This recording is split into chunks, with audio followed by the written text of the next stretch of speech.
Labdien, man sauc Osvalds Zebris. Mēs atrodamies Olainas pirmajā vidusskolā un turpinam interviju sēriju Norišu kopas kopienu lasa ietvaros. Šodien ir 24. oktobris. Es tiekos ar ļoti brīnišķīgu sarunbiedri Elizabeti Lukšo-Ražinsku, kura arī ir rakstniece, ne tikai lasītāja, un scenārija autore, un visādi daudz citu tekstu autori un redaktori. Un mēs tiekamies tādā ļoti zīmīgā dienā, kad Nacionālajā bibliotēkā tiek parakstīts Rīgas manifests, kas ir vērsts uz lasīšanas veicināšanu.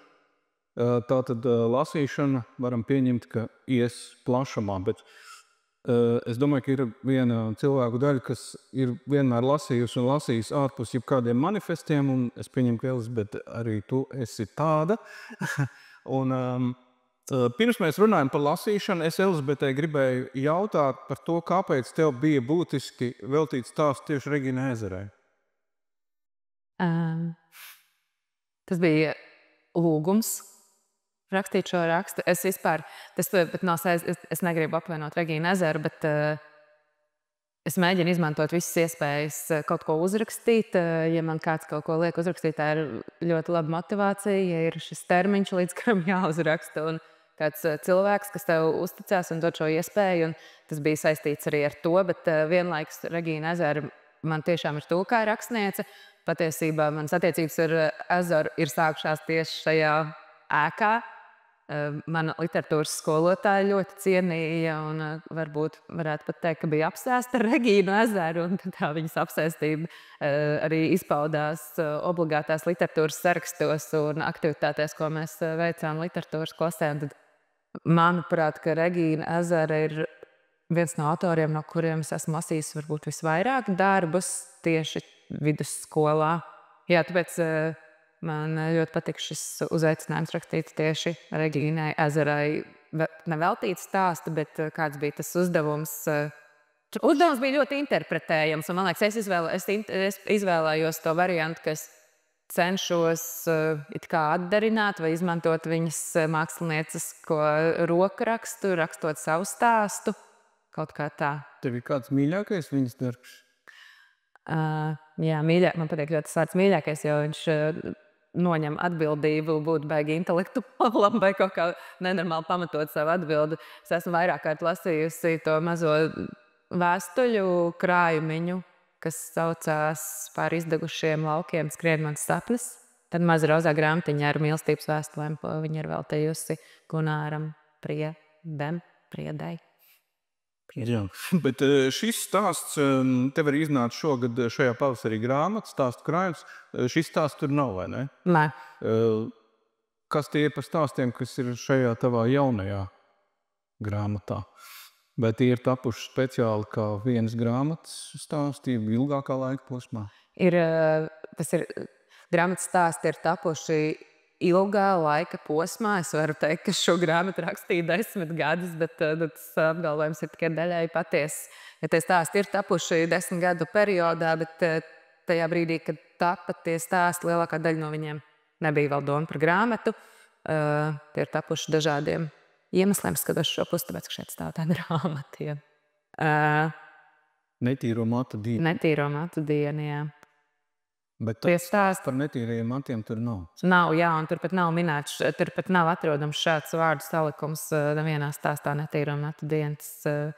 Nosaukums atnāca no kaut kurienes citurienes, un sākumā kā tāds piemērs vai vienkārši joks, un beigās viņš kā saudās jau ar to grāmatas ideju, un es nevarēju izdomāt neko labāku, un tam likās jāatstāja tāpat netīro matu dienu, ka piestāv. Bet kāpēc tev bija svarīgi, lai tavs stāsts izdod grāmatā, kas ir ilgā laikā rakstīti, nedomājot par grāmatu?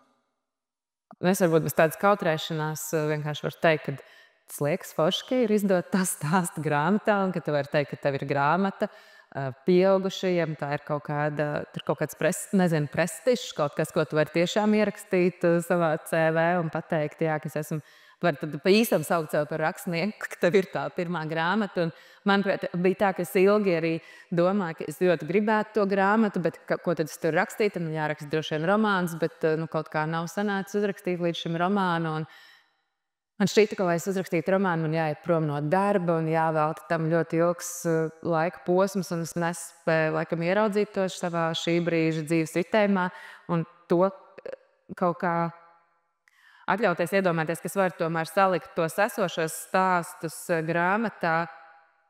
Tas notika man esot 8. grūtniecības mēnesī, un man liekas, tas bija bišķiņ tāds grūtniecis kaut kāds trakums un sajūta, ka ko man tad citi var izdarīt, es tulīt zemdēšu, kurš man var aizliegt izdot grāmatu, vai arī kaut kāda sajūta par to, ka tie tiešām ir varbūt tie pieaugšanas stāsti, un ja es tos stāstus varbūt gribu tomēr kaut kur nopublicēt, kad tagad jau man būs 3 bērni, un visi meti būs sirmi, ka tas ir kaut kāds pēdējais brīdis, kad varbūt es vēl varu izdot tos. Tas varbūt arī bija par kaut kādu man tā kā stāsti lielā mērā ir vai vismaz daļai autobiogrāfiski vai tādi autofiktīvi, tad tas arī ir saistīts ar kaut kādu manu identitāti un manu dzīves gājumu, tad tas likās arī kaut kā manā dzīves visā tajā ritējumā tāds brīdis, tā kā, tad, lai tā grāmata ir, un tad tas kaut kāds posms būs noslēdzies gan manā literārajā karjerā, gan vienkārši dzīvē. Es saprotu, ka tev ir viena jauna iecerē prātā, varbūt tā jau nav iecerē, tas jau ir tāds diezgan stingrs plāns, kas notiks. Tad šeit Olēnas pirmajā vidusskolā tu pasniegsi literatūras Fulciņa. Literatūras fulciņa. Fulciņa. Brīnišķīgi. Kas ir? Es atvainojos radošās rakstniecības pulciņa. Es viņu esmu tā nodefinējis. Skaidrs. Kas ir tas pats būtiskākais, ko tu gribi jaunajiem cilvēkiem? Es nezinu, kādu vecumu cilvēku tur būs. Vidusskolai. Ko tu vēlētos vidusskolas vecumu cilvēkiem pateikt par lasīšanu un par rakstīšanu? Droši vien arī ievērošo rakstīšanu. Man gribās varbūt tās iedot kaut kādu brīvības sajūtu un kaut ko parādīt vēl ārpus tā, kas varbūt tiek mācīts skolas solā. Es zinu, ka šeit ir brīnišķīgs literatūras skolotājs, un viņas arī visu, ko no tā māca, un arī man mācīja. Bet es nezinu, varbūt tāda kopienas veidošana, kaut kāda uzticības aplīša veidošana. Man pašai ir ļoti palīdzējušas rakstniecības nometnes, rakstniecības meistarklases, kur tiešām arī lielākā daļa stāstu no manas grāmatas ir tapuši rakstīšanas meistarklasēs nometnēs. Un, man liekas, tā ir tāda forša vide, kurā nebaidīt, kaut kā saņemt drosmi, kaut ko izdarīt, varbūt no kā tu kautrējies vai neredzi tavu kontekstu citās dzīves situācijās vai jēgu. Kaut kādu tādu. Bet es ļoti gribu, lai tas viss ir tāds procesa orientēts, tāpēc es pati ļoti gaidu to pirmo satikšanās reizi, lai saprastu, kādi cilvēki būs izvēlējušies atnākt uz to pulciņu un ko viņi grib, kāds viņu vēlmes, kāds ir viņu iepriekšējā pieredze. Tā, un tad saprast. Varbūt tās, nezinu, beigās mēs rakstīsim scenārijus sociālo tīklu video rullīšiem, kas arī varbūt nav ļoti slikti. Arī tāds virziens radošajai rakstniecībai var būt. Jā. Kas ir varbūt vēl bez Regīnas ezers, kur, cik es saprotu, tev ir bijusi, un droši vien arī vēl aizvien ir nozīmīgs autors, bet varbūt tajā laikā, kad tu šeit mācījies Olēnas pirmajā vidusskolā, ko tu atceries kā savus autorus vai varbūt savas grāmatas, kaut kāds atsevišķs? Tieši vidusskolas laikā? Ap to vecumu, jā. Jo man šķiet, ka vienkārši, es nezinu, ka tā rakstīšana jau bija pamatā izriet no lasīšanas. Un tāpēc ir svarīgi, kāda tad ir tā. Es pat tā neidentificējos kā daudz lasītājs, vienmēr to esmu uzskatījis par tādu kā savu trūkumu. Varētu arī iet parakstīt to manifestu un apņemties lasīt vairāk lapas puses katru dienu vai katru mēnesi. Vidusskolā. Ja jau mēs šeit sēžam, nezinu, pieņemsim, es lasīju arī Koelju darbus, un man liekas, tas ir labs laiks, kurā var arī kaut kādu tādu veidu literatūru izlasīt, kamēr tev varbūt neviens vēl nekaunina par to, kamēr neesi iestājies Kultūras akadēmijā, kur iestāja eksāmenos Raimonds Briedis liek noprast savas domas par Koelju, bet man liekas, es arī vispār jāprāt domājot par cilvēku lasīt lasīt vēlmi kaut kādu un kāri. Jā, es esmu par to, ka ir jālasa tas, ko gribās tajā brīdī. Un tas varbūt arī Koelju, un tas ir kaut kāds arī izaugsmes ceļš, ko tu ej. Un kad varbūt ir citreiz neapdomīgi uzkraut kādam kaut ko, kas viņam tajā brīdī nav vajadzīgs, vai ir varbūt pārāk smags, vai nav interesants, ar ko es arī esmu saskārusies tieši vidusskolā, kur lasīšana liekas vienkārši kaut kas varbūt pārāk garlaicīgs, vai ne man, vai grāmatas ir garlaicīgas. Ja, bet tie cilvēki, kur lasa, viņiem šāds apgalvojums šķiet neloģisks, jo kā var pateikt par kaut ko tik daudzveidīgu un plašu, ka tas viss ir garlaicīgs, bet manuprāt, tur ir vai kaut kādā nepareizajā pieejā literatūras izvēlē vai grāmatas izvēlē. Nu labi, vēl bez Koelju. Lai mēs nepaliekam. Varbūt pārējot jau uz bišķiņu vēlāk augstskolas laiku, es tieši jau vakar domājot par šo sarunu, stāvēju pie sava grāmatplaukta mājās un tā mēģināju iet cauri savai kaut kādai tai lasīšanas vēsturei un skatījos uz grāmatām, un tad es paņēmu, es varu parādīt, jā, es paņēmu tā kaut kādas grāmatas, ko man šobrīd, es nezinu, tās nebūtu pirmās, ko es kādam ieteikt, jo varbūt man negribētos, lai tas tiek kaut kā sasaistīts ar manu personību. Un tā kā šāda veida literatūra man patika, Čārlzs Bukovskis sievietes un uz kraujas Rudzu laukā, bet šobrīd es to tā kā vakar savā galvā nodefinēju kā nenobriedošu vīriešu literatūru, vai par nenobriedušiem vīriešiem, kas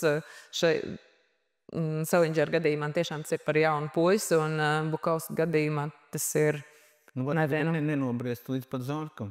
Nu jā, bet man kaut kādā brīdī šis grāmatas ļoti uzrunāja. Acīm redzot, bija tādā vecuma posmā, man tur kaut kas vajag aizķēri, vai varbūt tā uzdrīkstēšanās rakstīts par kaut kādām tādām lietām, par kaut ko, kas it kā ir nekas. Varbūt jā, tas narratīva veidošanas kaut kāds paņēmiens.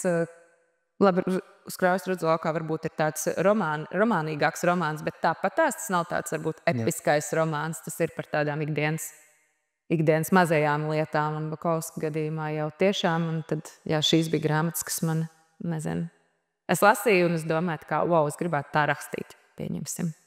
Kāpēc vispār jēdzīgi lasīt? Ir par ko parunāt pēc tam, ir par ko padomāt. Pirmajā vietā ir par ko padomāt. Un ir par ko parunāt otrajā vietā.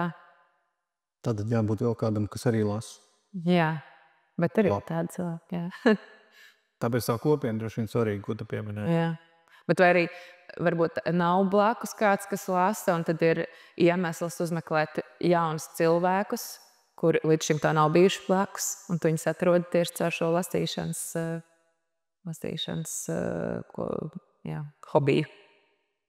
Bet tādam ļoti jaunam cilvēkam mūsdienu pasaulē tu redzi kaut kādu realistisku iespēju, kā aizķert viņu uzmanību, lai viņš sāktu lasīt, vai viņa, ja iepriekš tā lasīšana nav varbūt ļoti bijusi aktuāla bērnībā. Jo ir skaidrs, ka es arī tam ļoti piekrītu, ka tā lasīšana, tāda nopietna lasīšana sākās ar lasīšanu priekšā pavisam mazam bērnam.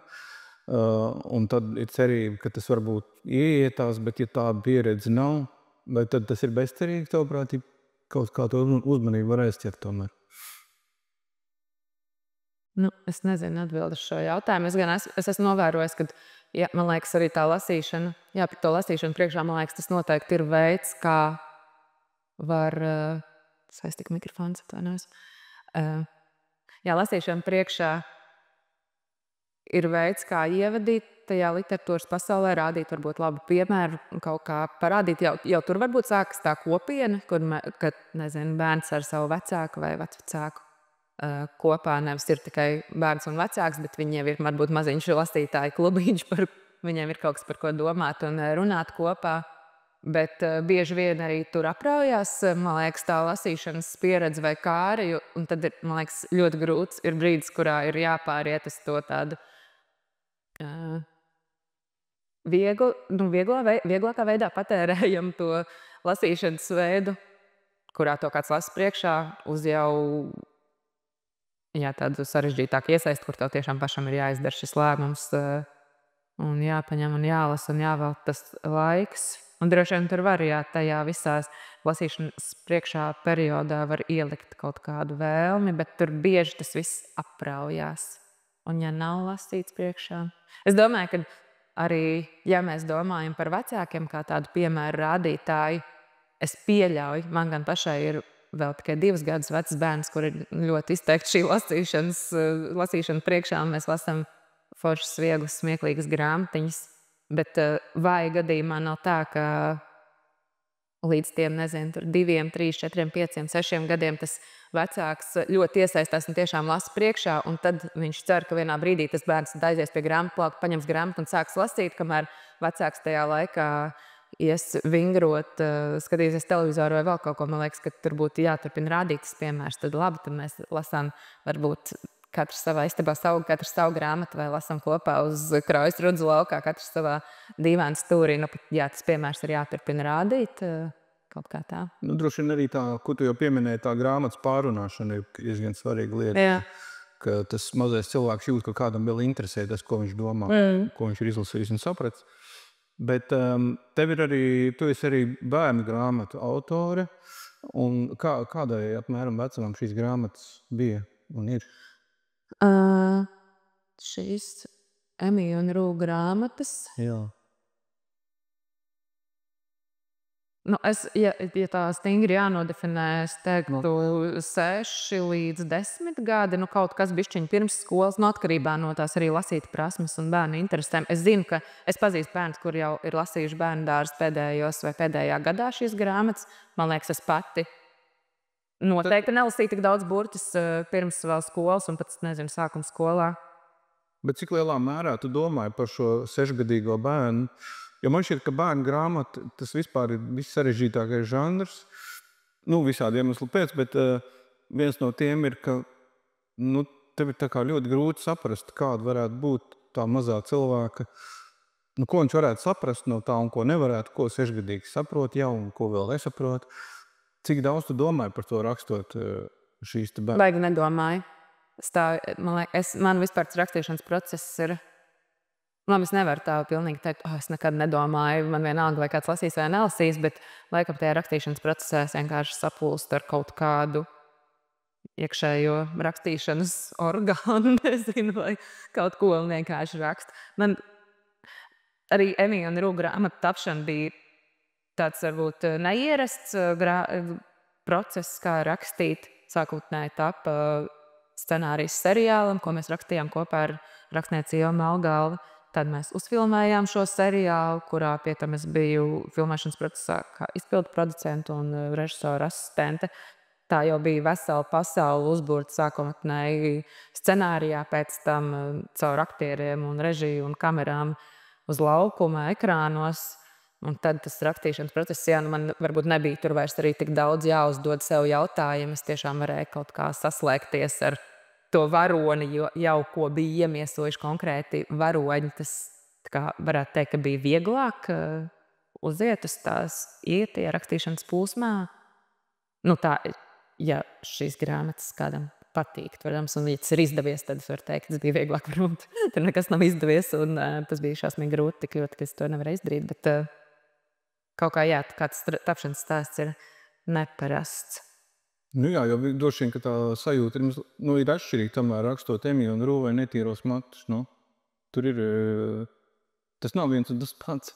Tas nav viens un tas pats patiesībā tieši dēļ tā, ļoti atšķirīgi tas bija dēļ tā, ka bija jau tas audiovizuālais materiāls. Kaut kādā ziņā es arī Netīro matu dienā ir diezgan daudz stāsti, kas arī atgriežas kaut kādās bērnības vietās, notikumos un it kā jau ar tādu no pieaugušā perspektīvas, bet tāpat tur ir tā mazā meitene, kas to piedzīvo, un tā varbūt ir kaut kāda tēma, vai pat paņēmiens, ko es izmantoju rakstot, un tādā ziņā tur kaut kas arī ir pat līdzīgs tajā Emija un Rū, kur es arī būs arī jau paņēmiens bija, ka es rakstīju no tas stāstījums ir sadalīts tādās kā no kura varoņa perspektīvas tas tiek rakstīts. Un es rakstīju no Emīlijas skatu punkta, līdz ar to man bija uzdevums kaut kā identificēties un, protams, arī likt iekšā tajā varonī no sevis, kas notiktu kā dabiskā veidā jau scenāriju rakstot. Un, man nebija varbūt tā, es vienkārši mēģināju kaut kā likt kaut kādas arī lietas no tās savas bērnības atcerēties, kāda es esmu bijusi tajā laikā vai kas man būtu paticis. Bet man laikam tas notiek dabiski, es bieži vien kaut kur dzīvoju tajā bērnu pasaulē, vai tur iemaldos arī ikdienā kaut kādās vienkārši parastās dzīves situācijās. Man patīk tā bērnišķības dzirksts, man liekas, tas ir kaut kas tāds laimīgs. Tā ir. Domājot par to pulciņu, kas tev tuvojās, Jā. Vai tev ir kādi latviešu mūsdienu autori, kurus tu šajā auditorijā vidusskolas vecuma cilvēkiem labprāt ieteiktu un ieteiksi? Tā es to padomāšu. Man jāsaprot, vai tur būs cilvēki, kuriem interesē dzēja. Man liekas, es droši vien mēģinātu pielāgot kaut kādu viņiem piedāvāt varbūt jaunu cilvēku rakstītus stāstus, domājot, varbūt arī mēģināt iedvesmot, kur ir šitas džeks ir tikai 3 gadus vecāks nekā jūs, un kur viņš ir uzrakstījis dzējas krājumu. Varbūt dzēja varētu būt tas, ko es viņiem ieteiktu. Man ļoti patīk Kirills Ēcis, kā raksta dzēju no tādiem jaunākajiem. Man liekas arī forši to pašu Kirillu Ēcis vasarā arī pasniedzu vienā bērnu nometnē, arī radošo rakstniecību. Tur es devu klausīties aleju mūziku, kur ir dziesmu tekstu, ko ir rakstījis Kirills Ēcis, un tad es tādā veidā mēģināju arī kaut kā viņam pastāstīt, kādas varbūt arī literatūrai mutācijas dažādas. Un tāda dzēja jauno autoru, kaut kāda viena lieta. Pirmā grāmata, laikam, kas man nāk prātā, ir no prozas Dainis Tabūns, Pirmā reize, kas, man liekas, arī ir tāds tipisks pieaugšanas stāstu virknējums vai kaut kāds kopums. Tas varētu būt. Pēc tam arī Roganas lasīt, tas ir brīnišķīgi Tabūns. Jā. Pēdējos gados es esmu pamanījis, ka ir ļoti daudz visādu akciju un aktivitāšu uz lasīšanas veicināšanu vērstu gan institūciju līmenī, gan atsevišķu dombiedru līmenī. Vai tavuprāt tas palīdz kādam sākt lasīt vai turpināt lasīt? Droši vien atkarībā no tā, kā šī aktivitāte ir organizēta. Vispār liekas jau, ja kādam nepatīk lasīt, ja kāds beig bāžās virsū un saka, ka jālasa, tad nevis viņam pēkšņi iepatiksies, bet viņam vēl vairāk nepatiks lasīt. Bet tieši šis kaut vai nosaukums kopiena lasījā, ko jau minēju par to kopienu, un arī ir tā bērnu jauniešu žūrija vecāku, man liekas, kas arī kaut kādu veido kopienu, kur ir tāds gamifikācijas elements. Man liekas, tie ir kaut kāda veida, kā var iesaistīt cilvēkus, kuri jau varbūt ir nedaudz ieķērušies tajā lasīšanas vēlmē, un viņus iesaistīt vēl vairāk. Un ka ir dombiedrs. Jo vispār tie lasīšanas klubiņi, es diezgan daudz dzirdējis, ka ir tāda lieta, ka satiekās cilvēki un tad tur apspriež, ko ir lasījuši. Tā ir tāda, es nezinu, vai jauna lieta, droši vien, ka viņi nav jauni, bet vismaz manā apkārtnē tas izskan kā kaut kas salīdzinoši jauns tāds un plaši izplaties.